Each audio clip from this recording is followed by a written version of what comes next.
Salut la team, j'espère que vous allez bien. Aujourd'hui, on va faire un petit récap des deux combats principaux qui ont eu lieu à l'UFC 306, l'UFC qui a eu lieu à la Sphère de Las Vegas cette nuit. C'était un événement qui était assez attendu, autant pour le côté entertainment et tout le côté spectacle de l'événement, que pour la partie sportive avec le combat principal qui était surtout le combat principal qui était attendu. Mais les deux combats principaux, au final, ils étaient peu spectaculaires, on va dire. Et c'était surtout dû aux approches qu'ont eu les deux combattants qui ont gagné ces combats, en fait. Que ce soit Valentina Shevchenko contre Alexa Grasso ou Merab Dvalishvili contre Sean O'Malley, les deux ont eu la même approche, qui n'est pas une approche, il n'y a rien de révolutionnaire, mais les deux ont fait en sorte de garder une très grande distance, une bonne partie du combat debout avec leur adversaire pour les obliger à réduire la distance et au moins réduire la distance, descendre dans les jambes, en tout cas coller pour essayer d'amener au sol, etc. Bon, Merab, comme je vais vous montrer juste après, il y a eu plusieurs phases, il a fait un peu de tout, mais Valentina Shevchenko, en tout cas, c'était beaucoup ça, il y avait beaucoup d'une très longue distance entre elle et Alexa Grasso, et quand Alexa Grasso voulait réduire la distance pour toucher avec ses poings, Valentina Shevchenko, quand elle trouvait le bon timing, elle l'amenait au sol, elle contrôlait au sol et elle gagnait les rounds grâce à son contrôle au sol. Je vais vous montrer des séquences surtout du combat entre Sean O'Malley et Merab. Par contre, en live, venez me suivre sur Twitch parce qu'en live, je vais regarder le combat entier entre Valentina Shevchenko et Alexa Grasso et je parlerai des points qui m'ont un peu déçu du côté d'Alexa Grasso et des ajustements qu'a pu faire Valentina Shevchenko par rapport aux deux premiers combats. En tout cas, ce qui a fait la différence dans les deux combats, donc pour Shevchenko et pour Merab, c'est vraiment leur patience. C'est vraiment le point qui était important dans ces deux combats-là. Parce que leur patience, elle a amené des très bons strikers que sont Grasso et O'Malley. C'est des strikers différents, mais ça reste des très bons strikers. Ça les a amenés à être impatients et à faire des erreurs, à donner leur hanche, alors que c'est exactement ce qu'ils ne voulaient pas dans leurs combats respectifs. Du coup, comme j'ai dit, là, on va se concentrer sur le combat entre Merab et Sean O'Malley, et surtout sur la perf de Merab, et surtout sur ses timings pour amener Sean O'Malley au sol. C'est parti. On va commencer en parlant de cette séquence-là, parce que dans les 3 premières minutes du combat, Merab, il ne cherche même pas à emmener Sean O'Malley au sol, en tout cas, il ne feinte aucun changement de niveau, il n'essaye pas il ne tente pas takedown ou quoi que ce soit, et surtout, il garde en tout cas sur certaines séquences, il garde une très grande distance avec Sean O'Malley. Là, vous pouvez voir que la distance, elle est gigantesque. Il n'y a aucun des deux qui peut toucher à cette distance-là, facilement en tout cas.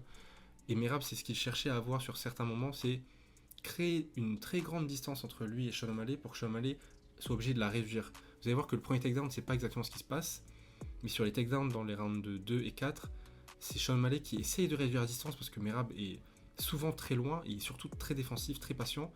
Donc Sean O'Malley doit prendre des risques et doit tenter quelque chose. Et au moment où il le fait, Merab trouve le timing pour l'emmener au sol. Pour le coup, sur le premier takedown de Merab, c'est vraiment, quand je parlais de patience, c'est vraiment sa patience qui fait la différence, parce que pendant 3 minutes, il ne donne même pas vraiment de vraies informations à Sean O'Malley par rapport à sa lutte. Là, Sean O'Malley attaque, il envoie un 1-2, Merab recule, et c'est ce qu'il a fait sur beaucoup de séquences. Quand Sean O'Malley attaquait, Merab reculait très loin, c'est pour ça qu'il mettait une très grande distance, même quand Sean O'Malley la réduisait, il partait vraiment loin. Bon, des fois, ça pouvait être presque chiant parce qu'il tournait, il courait presque autour de la cage, mais c'est ce qui était nécessaire pour qu'il puisse, au final, trouver des bons timings. Et ici, il y a carrément, il a juste presque freeze Sean O'Malley, alors que c'est souvent l'inverse, souvent Sean O'Malley qui arrive à, je dis freeze, mais du coup, c'est geler l'adversaire avec des feintes.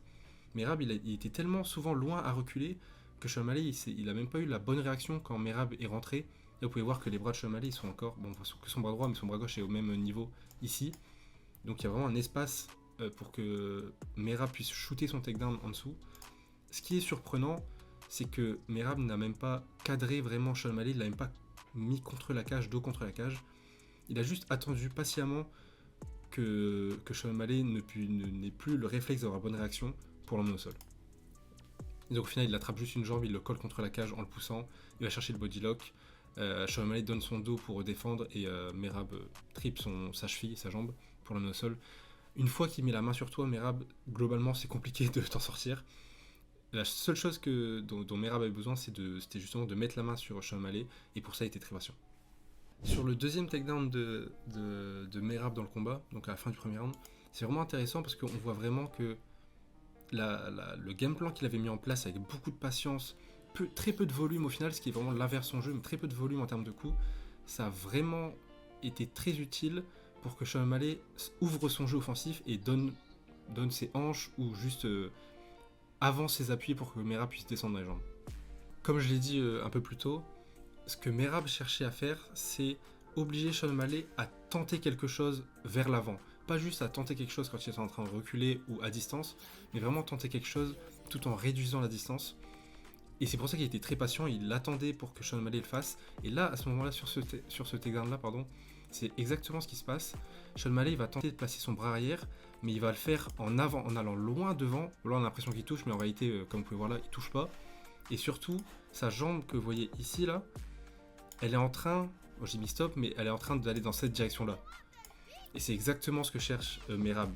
Sean O'Malley était en gaucher, il envoie son bras arrière et il veut tellement l'envoyer loin parce que Merab a donné l'habitude de reculer que sa jambe arrière va passer en jambe avant. Et c'est sur ce timing-là, il ne shoot pas directement Merab, mais il reste sur ses appuis pour d'abord le contrer, puis une fois qu'il est collé à lui, il a la main sur lui. Et comme j'ai dit, une fois que Merab a mis la main sur son adversaire, il est très très dur à gérer. Là au final, il envoie un coup au-dessus, il voit que Sean O'Malley est vraiment collé à lui, donc il remet la pression. Il a déjà fait le taf en ayant Sean O'Malley collé à lui, proche de la cage. Donc là, il laisse son jeu parler et il utilise sa lutte pour l'emmener au sol et ensuite lui mettre la pression et essayer de le contrôler. Mais comme j'ai dit, ce qui est vraiment intéressant dans cette séquence-là particulièrement et dans celle que je vais montrer juste après, c'est que souvent Sean O'Malley arrive à faire en sorte avec ses fins de ses déplacements à ce que l'adversaire fasse une erreur, comme vous avez pu le voir avec Sterling. Sterling fait une erreur et se donne vers l'avant. Là, Merab a réussi à inverser la tendance. Tellement il était patient, Sean O'Malley était obligé de se donner et là il fait une erreur sur cette séquence-là et il se fait amener au sol au final. Dans cette séquence-là, au deuxième round, quand Merab emmène Sean O'Malley au sol, c'est presque exactement la même chose dans le sens où là, Sean O'Malley ne va pas vers l'avant, mais Sean O'Malley commence à prendre, à prendre la confiance, à envoyer debout, parce que Merab ne fait que répondre défensivement, soit en reculant, soit en levant la garde, en bloquant, puis en reculant. Donc Sean O'Malley commence à envoyer de plus en plus de coups. Là par exemple, Merab vient de reculer, donc il envoie son 1-2 en pensant que Merab va faire la même chose, c'est-à-dire bloquer et reculer, sauf que Merab reste dans ses appuis, descend le niveau de son corps, et il utilise du coup le timing qu'il a eu pour emmener Sean O'Malley au sol. Il dépense presque pas d'énergie sur le takedown, juste parce qu'il a été patient pendant 1 minute 45 on va dire. Et vraiment cette patience-là, elle est à relever parce que Merab dans ses combats c'est pas le mec le plus patient du monde à la base. Souvent à partir du deuxième round il commence à s'ouvrir, on a pu voir face à Cerudo par exemple, il commence à tenter des choses, il commence à tenter d'échanger, à mettre vraiment du volume pour que l'adversaire monte la garde et qu'il puisse emmener au sol. Là il a été tellement patient qu'il a même pas eu besoin de mettre du volume pour que Sean O'Malley monte sa garde, il a juste attendu que Sean O'Malley s'ouvre un tout petit peu offensivement pour l'amener au sol. Bon, et puis la dernière séquence dont je vais vous parler c'est celle-là parce que c'est un peu le classique de Merab dans ses amenés au sol. Là, comme vous pouvez voir, déjà, la distance qu'il crée entre les deux, elle est gigantesque. Hein. C'est fou de se dire que c'est Merab qui crée cette distance-là, alors que c'est lui qui, de base, voulait réduire la distance. Mais en tout cas, c'était très bien pensé.